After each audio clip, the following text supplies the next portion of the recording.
Hello, folks. I am Alan for today's news. I will be reading and speaking about world news, interesting news, news to keep you entertained, and news to keep you informed. What I got for you here first is from Radar Online.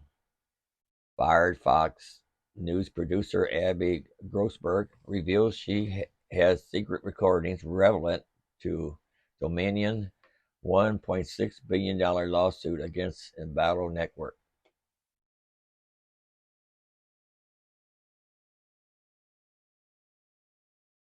Fired Fox News producer Abby Grossberg recently claimed she found additional evidence relevant to Dominion Voting Systems' $1.6 billion defamation lawsuit against the Embattled news network, RadarOnline.com has learned.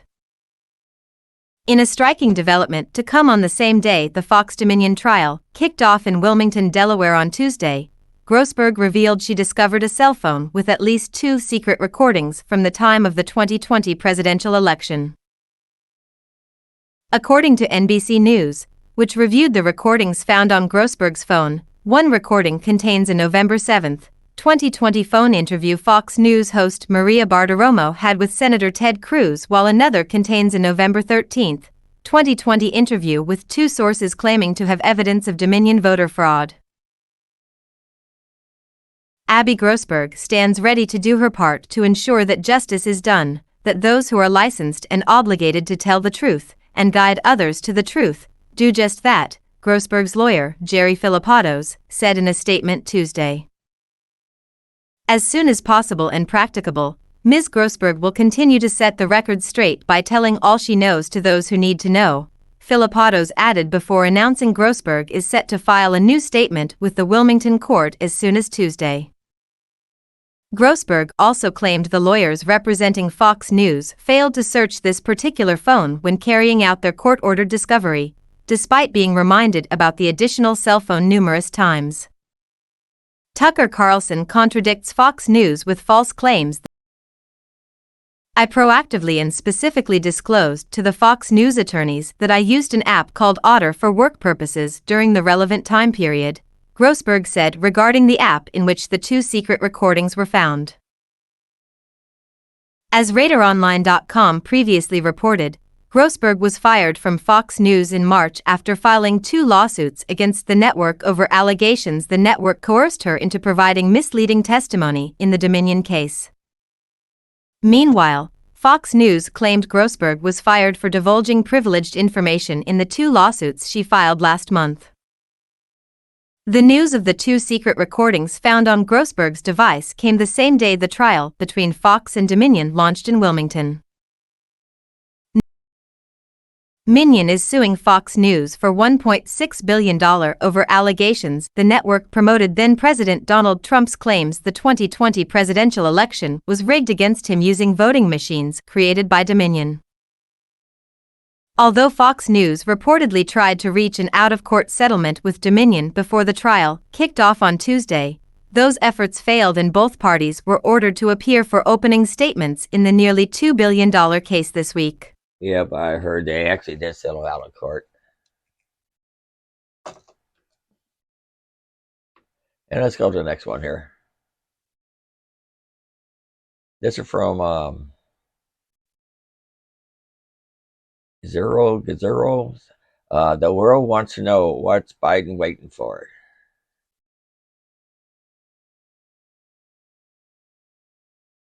Violence spreads in Sudan. Fighting in Sudan raged on for a 3rd day Monday, and it's unclear who is now in control of the country. Many of Khartoum's 5 million residents are hiding in their homes as street fighting and air raids continue in the capital. So far, more than 1,000 people have been injured and 100 killed. Who is fighting? 2 military factions are vying for control of the oil-rich country that's been trying to transition to democracy since longtime despot Omar al-Bashir was ousted in 2019. General Abdel Fattah Burhan, the country's army chief and de facto leader since 2021, is facing off against Mohammed Hamdan Dagalo, head of the RSF militia. For more on the rivalry, see here. Amid a battle for control of key infrastructure, Khartoum's international airport has been subject to ongoing shelling. And while the UN and regional bodies have called for a truce, both sides have rejected ceasefire calls. Still, we're watching to see whether regional heavyweights, including Egypt and the United Arab Emirates, that have a vested interest in the outcome have any luck in getting the two sides to stand down. Be sure to subscribe to Zero Daily to get the world's best and free global politics newsletter every day. What's Biden waiting for? Anyone who has paid attention to his comments over the past few weeks knows that Joe Biden is running for re-election. On Friday, as he finished his much ballyhooed visit to Ireland, he told reporters that, "I told you, my plan is to run again and that a formal announcement was coming relatively soon." So, what's the holdup? Will Biden, as some have speculated, announce on April 25th, the 4-year anniversary of the formal announcement of his 2020 candidacy? Or might he wait longer? By announcing soon, the president would end any remaining speculation that he might change his mind, a shock move that would open the field to other Democrats. It might also help him avoid the suggestion, whispered by some Democrats and shouted by many Republicans, that he's indecisive or hiding from the cameras. But by waiting, he could keep the media focused a while longer on Donald Trump's legal problems and on the squabbling among Republicans.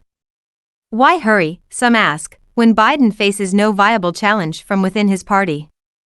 It's his decision to make, of course, and he'll surely decide soon on how, when, and where to take on the combined roles of president and presidential candidate.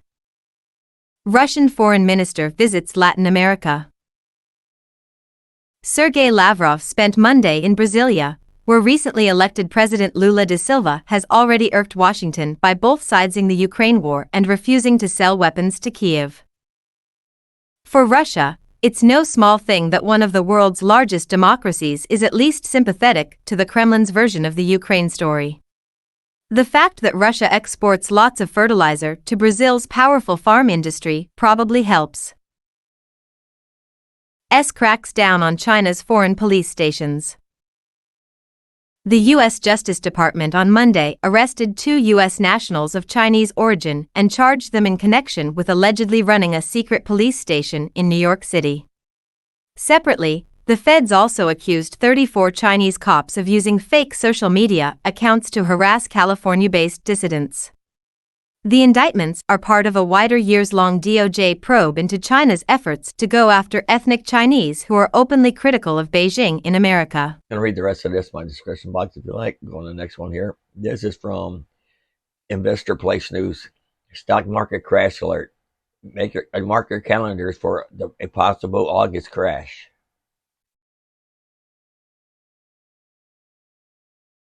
Stock market crash fears are elevated lately as Congress scrambles ahead of its upcoming debt ceiling decision. On Monday morning, House Speaker Kevin McCarthy gave a speech at the New York Stock Exchange, where he made clear his position on government spending in the face of a quickly climbing debt limit. "It's time that government got off its present spending spree before it squanders our future prosperity," McCarthy said.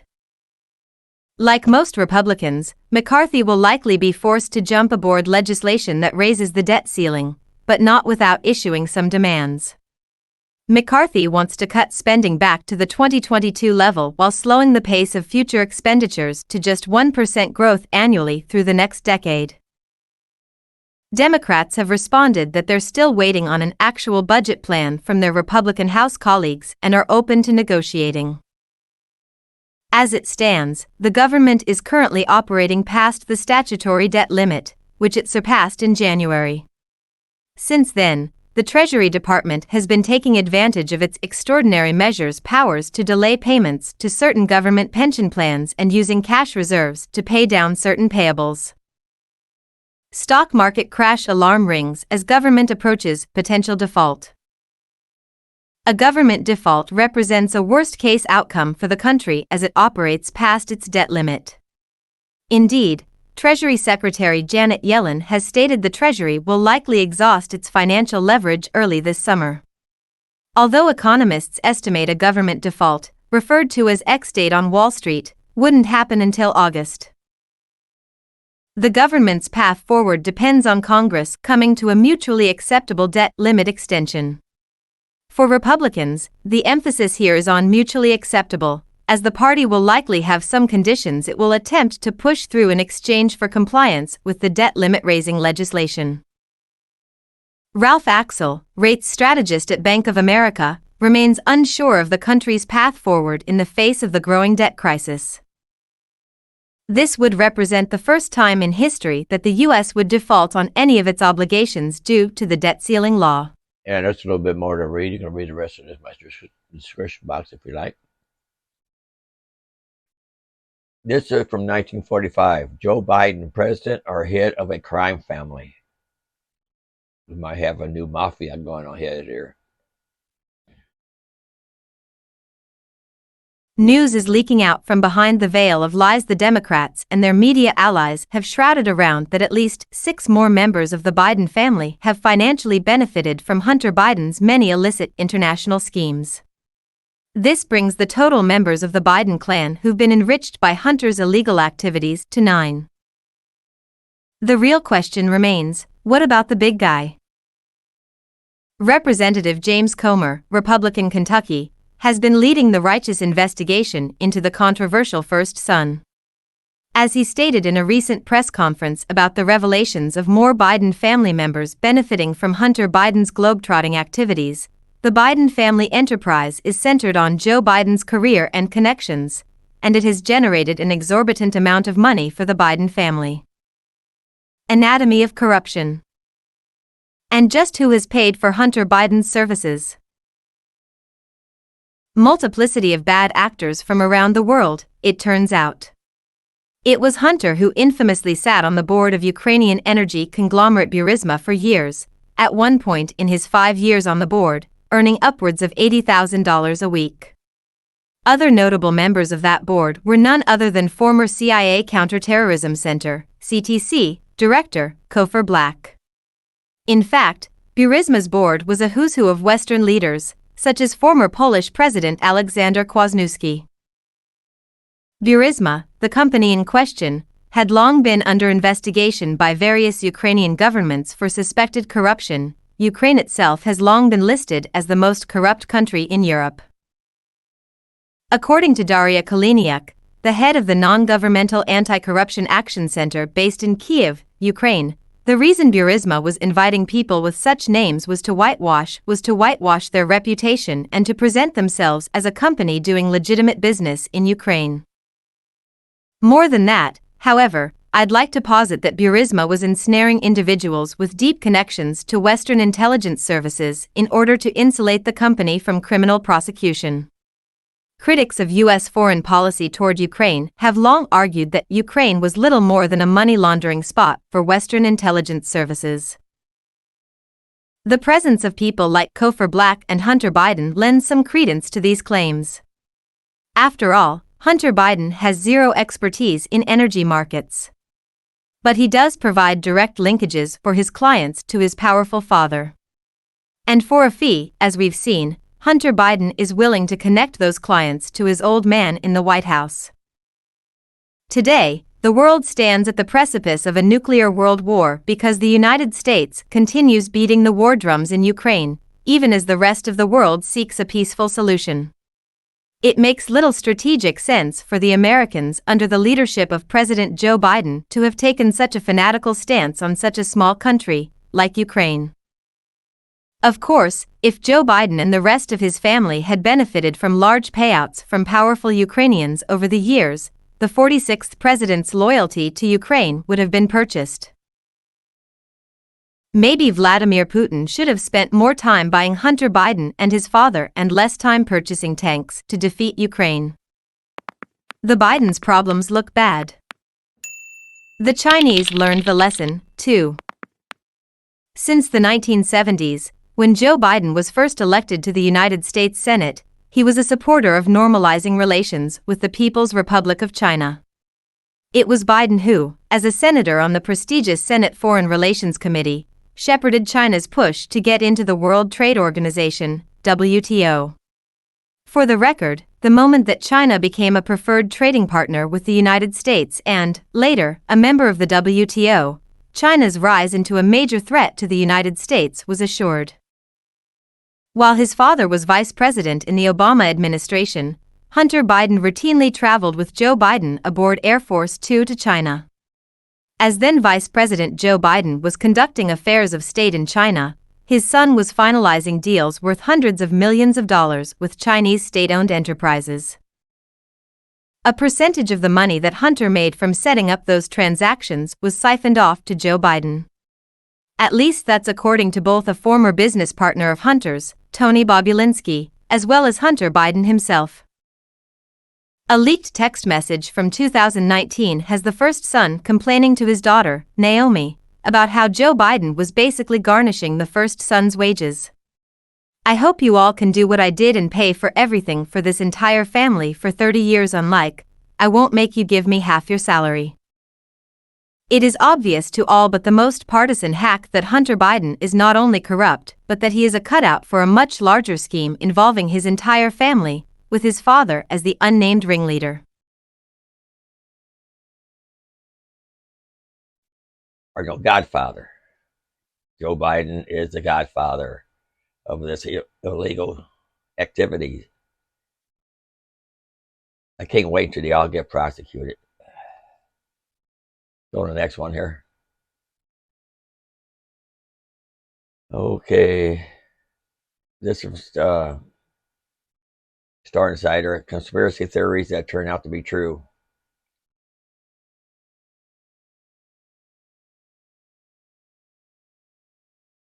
Conspiracy theories that turned out to be true. The internet is full of conspiracy theories. While some might sound like complete nonsense, others actually turned out to be true. Whether more conspiracy theories will turn out to be true in the future is up for debate. For now, get to know the ones that did. Okay, let's see.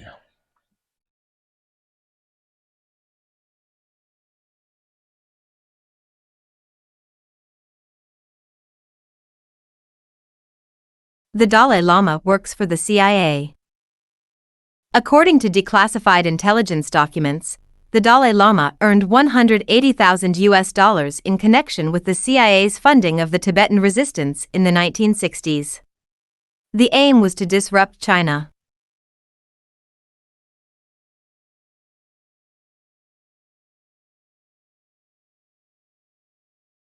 There was a gay bomb.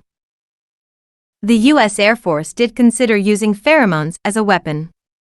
The gay bomb was supposed to infuse enemy troops with female pheromones, making them sexually attracted to each other and disrupting troops' morale. However, the weapon was never made.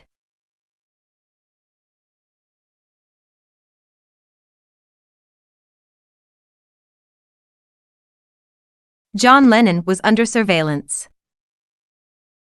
In 1971, the FBI and CIA put John Lennon under surveillance due to his anti-war songs.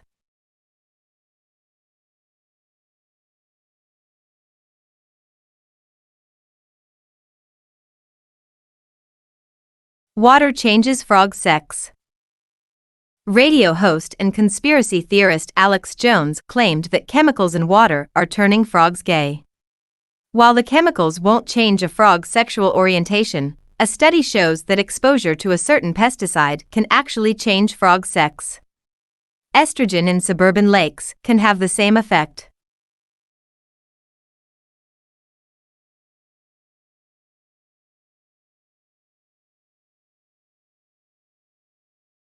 The Canadian government built a gaydar machine.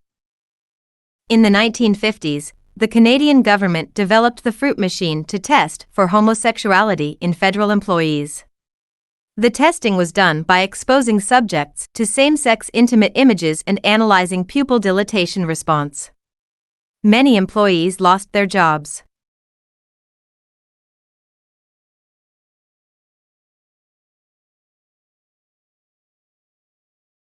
U.S. government investigating UFOs. The Advanced Aerospace Threat Identification Program investigated UFO sightings and other UFO-related events. Okay, this is 7 of 29 photos. I gotta go to the next news now. The link will be in my description box if you want to read on. Here's something here. Parking garage collapse in New York City, killing one injuring 5. If you remember my news a few days ago, UK was worried about the electric cars and their parking garages may not be able to hold them. Well, guess what happened? And I told you it may happen in our country. Guess what happened?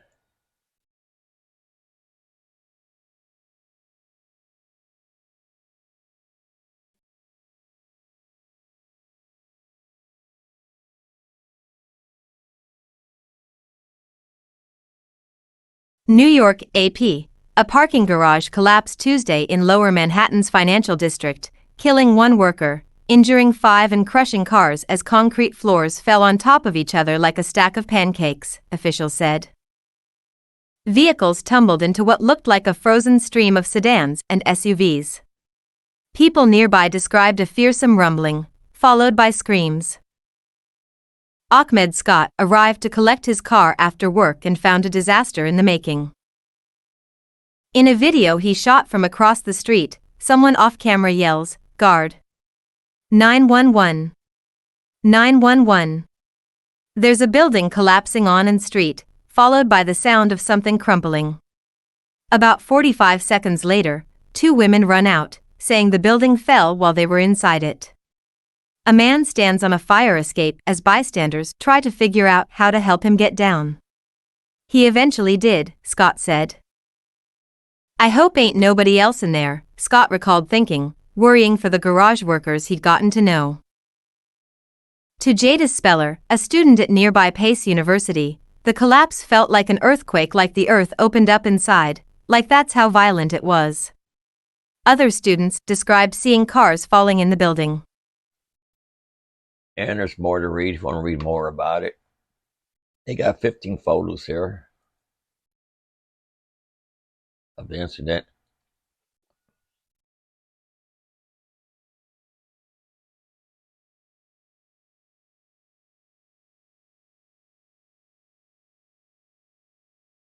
Anyway, let's go to my next one. These are from the Monthly Fool. Retirees in these 12 states risk losing some of their Social Security checks. And probably thanks to Biden. More than half of Americans mistakenly believe Social Security benefits are tax-free, according to Nationwide Retirement Institute. But those monthly checks are in fact subject to taxation at the federal level, and in 12 states the state level as well. Given the important role Social Security plays in retirement, retired workers and future retirees should have a basic understanding of relevant tax laws. Here are the important details. Social Security benefits are taxable at the federal level. The Social Security program operated at a loss between 1975 and 1981, and the trust fund was facing depletion when Congress stepped in and approved sweeping changes in 1983. One of those changes allowed the federal government to tax benefits paid to individuals with income exceeding certain thresholds. A second set of income thresholds was added in 1993. As detailed below, federal tax liability depends on the beneficiary's filing status and combined income, which is defined as adjusted gross income (AGI) plus non-taxable interest plus 1/2 of Social Security benefits. Tax return filing status. Combined income. Taxable portion of benefits. Single. $25,000 to $34,000. Up to 50%. Married, joint. $32,000 to $44,000. Up to 50%. Single. $34,001 or more. Up to 85%. Married, joint. $44,001 or more. Up to 85%. Okay, so your tax return filing status, combined income, and then your taxable portion of benefits, single, $25,000, $35,000, you'd be taxed up to 50%. Married, joint, 32,000, 44,000, you'll be taxed up to 50%. If you're single, making over $34,000 or more, it's up to 85% taxable. Married and joint, it's 44,000 or more, up to 85%. So I got to keep mine under 25,000. Anyway, let me finish the rest of this.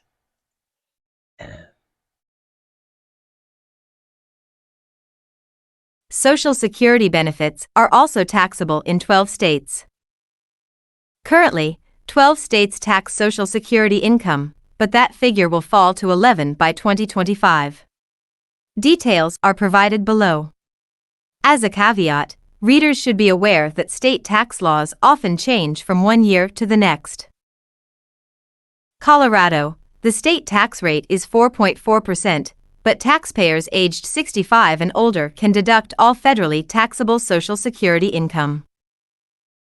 Connecticut, the state tax rate spans from 3% to 6.99%, but benefits are exempt from taxation for 1. Single taxpayers with a federal AGI of less than $75,000, and 2. Married taxpayers filing jointly with a federal AGI of less than $100,000.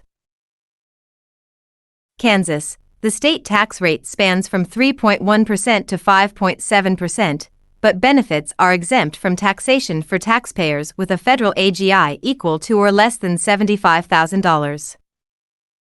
Minnesota, the state tax rate spans from 5.35% to 9.85%, but taxpayers with income below certain thresholds can deduct a portion of federally taxable benefits.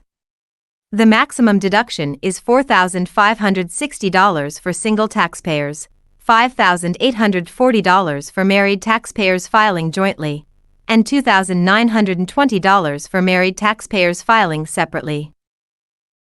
Missouri, the state tax rate spans from 2% to 4.95%, but benefits are exempt from taxation for 1. Single taxpayers with a federal AGI of less than $85,000 and 2. Married taxpayers filing jointly with a federal AGI of less than $100,000.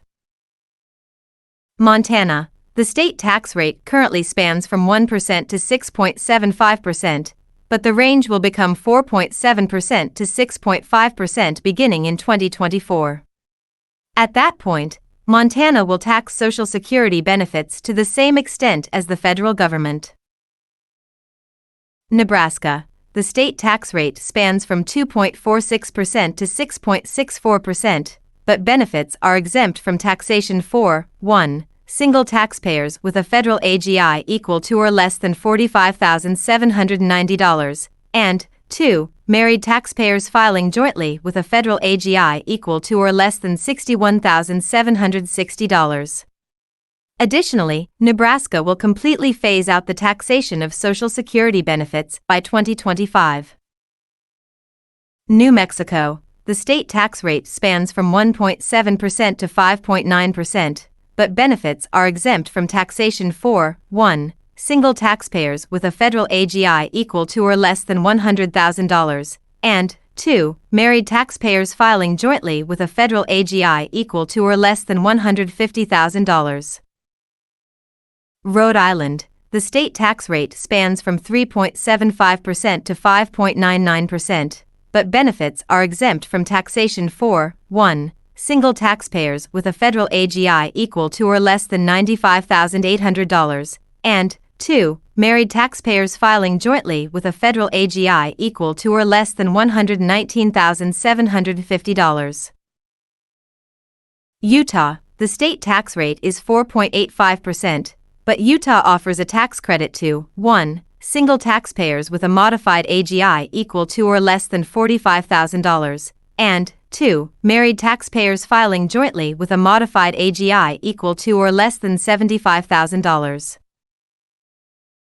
Vermont, the state tax rate spans from 3.35% to 8.75%, but benefits are exempt from taxation for 1. Single taxpayers with a federal AGI equal to or less than $50,000, and 2. Married taxpayers filing jointly with a federal AGI equal to or less than $65,000. West Virginia, the state tax rate spans from 3% to 6.5%. Single taxpayers can deduct benefits taxed by the federal government if their federal AGI is equal to or less than $50,000, and married taxpayers filing jointly can deduct benefits taxed by the federal government if their federal AGI is equal to or less than $100,000. Retirees should keep tax laws in perspective. Retirees should be aware of state tax laws regarding Social Security, but it would be nonsensical to relocate simply to avoid taxation. Proximity to friends and family can have a material impact on quality of life, and leaving loved ones behind may not be worth a little extra money. Retirees should also consider the total cost of living before relocating to a different state. For instance, California, Hawaii, and New York may not tax Social Security income, but the cost of living in those states is well above average. Likewise, Kansas, Missouri, and West Virginia may tax Social Security income, but the cost of living in those states is still well below average. In fact, 6 states that tax benefits have a below-average cost living. The other 3 are Minnesota, Nebraska, and New Mexico. Sponsored. The $21,756 Social Security bonus most retirees completely overlook.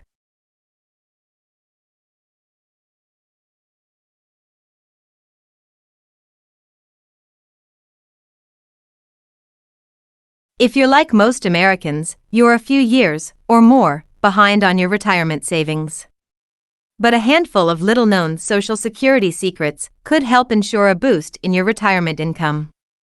For example, one easy trick could pay you as much as $21,756 more each year.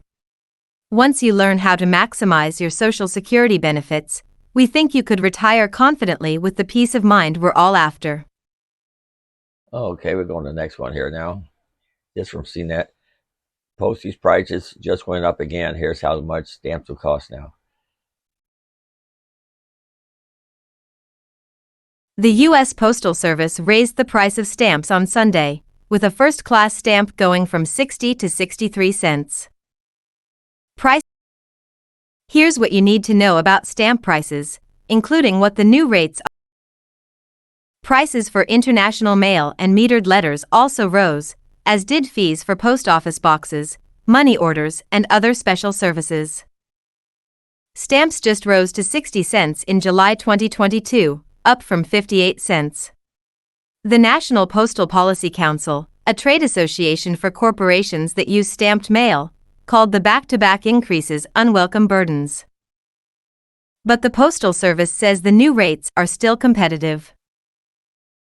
Prices of the U.S. Postal Service remain among the most affordable in the world, the agency said in a statement in October. Here's what you need to know about stamp prices, including what the new rates are and what you can do to delay paying more. Read more. What's the cheapest way to ship, UPS, FedEx, or U.S. Postal Service? How much is the price of stamps going up? The cost of First-class mail went up about 4.2% on average. First-class stamps increased from 60 cents to 63 cents, while international letters and postcards jumped from $1.40 to $1.45. Product. Previous price. Current price. Letters, 1 ounce. 60 cents. 63 cents. Letters, metered 1 ounce. 57 cents. 60 cents. Domestic postcards. 44 cents. 48 cents. International postcards. $1.40. $1.45. International letter, 1 ounce. $1.40. $1.45. You can buy stamps at online retailers like Amazon or directly at the U.S. Postal Service website. Did shipping rates increase, too? The U.S. Postal Service increased the cost of sending packages via Priority Mail by about 5.5%. Priority Mail Express became 6.6% more expensive. First-class package service prices were bumped up by 7.8% and Priority Mail commercial rates increased by about 3.6%. The new rates are still well below the rate of inflation, the Postal Service said in a statement. There was no price increase for Parcel Select Ground or USPS Connect Local, which allows businesses to offer same-day and next-day delivery for local customers. I get my stamps off of Facebook Marketplace for a great price, so I'm not too worried about that. I'm loaded with stamps. And anyway, let's go on to the next one here. This is from USA Today. New report warns about human health risks from PVC pipes used in drinking water systems.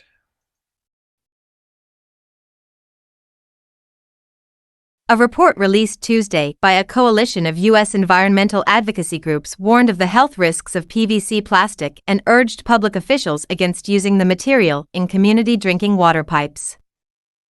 PVC is made with vinyl chloride, the same hazardous material released in the fiery train derailment that triggered a public health and environmental crisis in East Palestine, Ohio. It's also a known carcinogen and endocrine disruptor. Yet, because of its relatively low cost, PVC, polyvinyl chloride, has become a popular option for communities replacing old drinking water pipes and, in particular, the old lead pipes and service lines that carry their own public health risks. In 2021, the Biden administration allocated $15 billion through the U.S. Environmental Protection Agency's Drinking Water State Revolving Fund for communities coast to coast to replace lead service lines. Start the day smarter. Get all the news you need in your inbox. The report's contributors criticized the EPA for issuing no guidance on which piping materials should be used for such projects. In the months and years ahead, this new federal money will be flowing to state and local governments, and it's unfortunate the EPA is not providing any guidance on what is a safe substitute for lead service line pipes, said Judith Enck, a former regional EPA administrator and the president of Beyond Plastics, a non-profit environmental group based at Bennington College, Vermont. Beyond Plastics released the report along with two other non-profit environmental advocacy groups, Environmental Health Sciences and the Plastic Pollution Coalition. The EPA did not immediately respond to a request for comment. Enck said the report raises legitimate concerns about the human health impacts from chemicals in PVC pipes leaching into the drinking water. Instead of PVC or CPVC, chlorinated polyvinyl chloride, Enck said communities should use safer alternatives like stainless steel or copper even if those materials cost more. When people say that plastics is cheap, they are dead wrong, Enck said during a virtual press conference on Tuesday. The price is paid widely and for decades through healthcare costs and tax dollars. The Consumer Product Safety Commission banned the use of vinyl chloride in aerosols in 1974, but the chemical is still used in other products and remains a key component in PVC pipes. The global PVC pipe market is on the rise, fueled in part by the increasing demand for PVC pipes in water, sewage, and irrigation projects, according to several industry trend reports. PVC was cited as the preferred material for water infrastructure projects in a 2021 survey of more than 200 contractors, engineer and municipal officials by the Accountability Information Management, a marketing research company. Respondents said they anticipate using PVC pipes in nearly 65% of all water projects. But not all communities are turning to PVC. For its lead service line replacement project, the city of Troy, New York, opted instead to use copper, said Troy's Deputy Director of Public Information, Frank Sinato. "We only use copper because copper is tried and true," he said. "It may cost more, but public safety is always worth the extra expense." Sinato said the city anticipates breaking ground later this year. Rochester, New York, just 3 hours to the west, also avoided PVC for its ongoing lead service line replacement program, said its Public Information Director Barbara Pierce. The City of Rochester does not use PVC or CPVC for water service material. Instead, it uses copper and cross-linked polyethylene pipe, which does not contain polyvinyl chloride or vinyl chloride, Pierce said in an email to USA Today. Okay, that's it for that one there. There's more to read if you want to read more of it. I'm 10 minutes over than what I was planning on doing. And kill that one. Okay, that's all I got for you for today. I hope I gave you some information you can use. And don't forget to like, subscribe, and at least come back once in a while. And I thank you for watching.